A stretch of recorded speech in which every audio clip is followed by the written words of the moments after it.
reflected the wide range of human experience. Hindus, Muslims, Christians, Sikhs, from different nations and social backgrounds. It is essential that you will keep silence, global silence. It doesn't mean that your mouth will be locked. Talk to your teachers, your guides. There is no restriction about it. In the early hours of the next day, a fierce rainstorm, extremely unusual for that dry season, suddenly descended.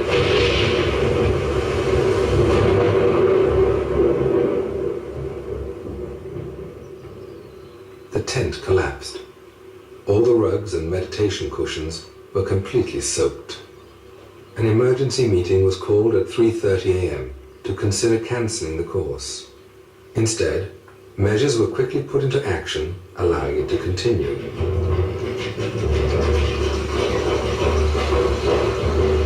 When the weather cleared, a massive salvage operation was launched.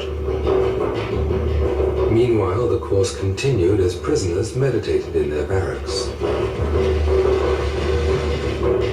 By evening, the tent was ready again for the students to assemble, and the course went on as planned.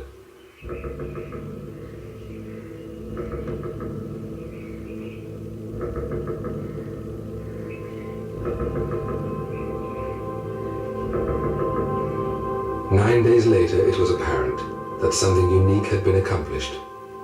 It actually changed people. It made my prisoners weep. It made them cry. They had realized what life actually could be. They had looked within, and within themselves they had seen the feeling of revenge. They had seen anger. They saw the disrespect and hurt they had caused to parents and society, and they wept, and they wanted to be different. I felt guilty that I did a wrong thing. I have done a wrong thing. And what I have done, it's something which I can come out of it and correct it. That realization was the greatest magic. That's exactly what I was looking for. How do I realize them? Make them realize they've actually hurt society. They're just all the time saying, we're innocent, we're innocent. We never hurt society, society hurt us.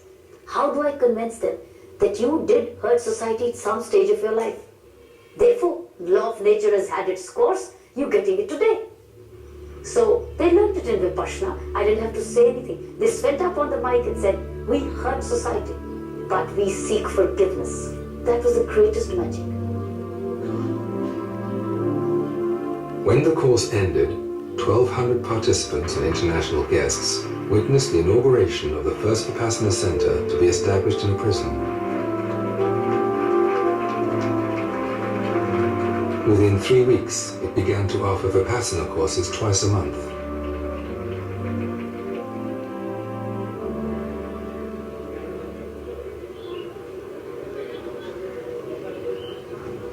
Don't expect any miracles. It will take time. Not that all of a sudden a criminal changes to the saint. The beginning of change is there. And again, the environment in the jail is so bad that even if one course, it doesn't change the whole environment. So unless the environment is changed, other steps are taken, facilities given for their regular practice, then real change will occur. Vipassana courses are alike everywhere in the world. The same rules, same timetable, same instructions. The workers who serve the students during a course are volunteers who have already taken a course themselves.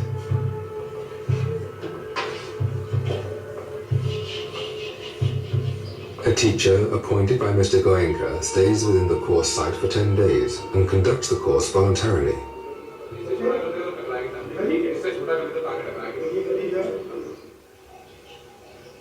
Nothing is by accident, you know. I come, I'm caught, I'm here, all for a reason. I don't have to be caught going to Canada. I could have gone to Canada and then gone back and my life, this. It's all for a reason. After taking a few Vipassana courses, David asked to be transferred to the Vipassana ward and work there as a volunteer. When I first came, I thought, why is Vipassana here? Of course, when I say that, it answers itself, because this is where it's needed most. This is history in the making, you know? This is the first chance where Vipassana, where this is being used in a prison system to possibly reform people. And if this does show results, then this could reform the whole prison system in the entire planet. And it happens here. If I scratch his belly, he should attack me. There you go. You're attacked that. See, all I can really do is to try to set an example for other people. In doing this, then maybe they will try a little bit harder for themselves. David, the one-day course is on this date, no? We have more one-day courses. Yeah. Your 26th morning is jail 4. And 27th morning I'm bringing jail 1, 2 and 3 together. So tell him we would need him at both the 9 o'clock. Please tell the teacher. I cannot do anything Vipassana-wise for anybody. They have to do it themselves. The bottom line is you can't help somebody unless they want to be helped. And the Vipassana, if you can get through to them, is for themselves, to get inside themselves, to help. Twice a month, prisoners from different sections of Tihar arrive at the Vipassana ward to take a course. Some of them have done this a number of times.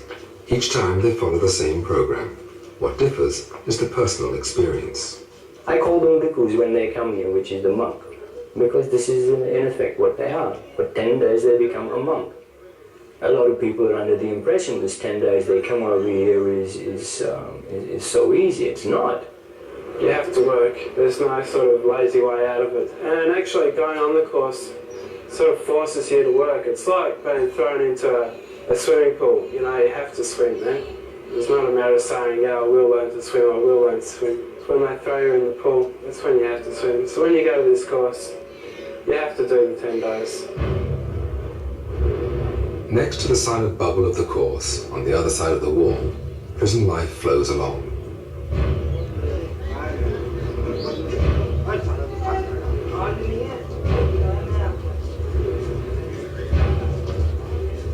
In Tihar jail, prisoners can have yoga lessons, counseling sessions, and other educational programs.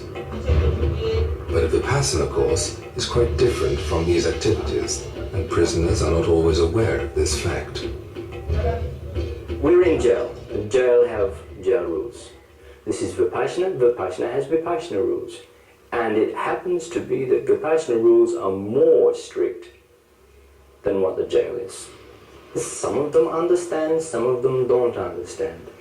You see, in jail they have the rules, but their game is to bend the rules as much as they can do, or change as much as they can to take control themselves. And they bring that same attitude in here. You still bathing, boy? And I say, no, this is not jail. That's jail. You want to go back to jail, you can go back to jail, but this is Vipassana. We do have a little bit of people who become jealous, maybe envious, because here people seem to get a little bit more than what other people do. They don't realize that the guys who come here are putting more into themselves. If somebody has had some sort of experience or self-discipline, then they seem to be falling into it much easier. Let's understand that 10 days is the basic, you know. I mean, this is the least amount of time necessary to get some sort of a spark to the candle. And sometimes that spark doesn't ignite. Maybe you need another spark, another spark. But after a couple, the light starts to flicker, it grows, and then the candle is lit. Change does not come easy way. Change takes a time. And as I told you earlier, that this revenge, which I had, and anger, quick temper, is still subsiding. I'm not telling you exactly it went off completely one time, bam, I did a Vipassana, I sit down and it just went out like that. It's still subsiding, subsiding, subsiding.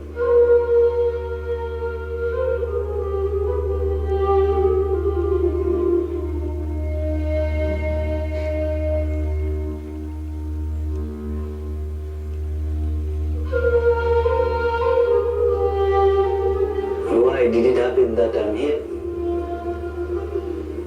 What happened to me, it's what I've done to myself. And that's why I'm here.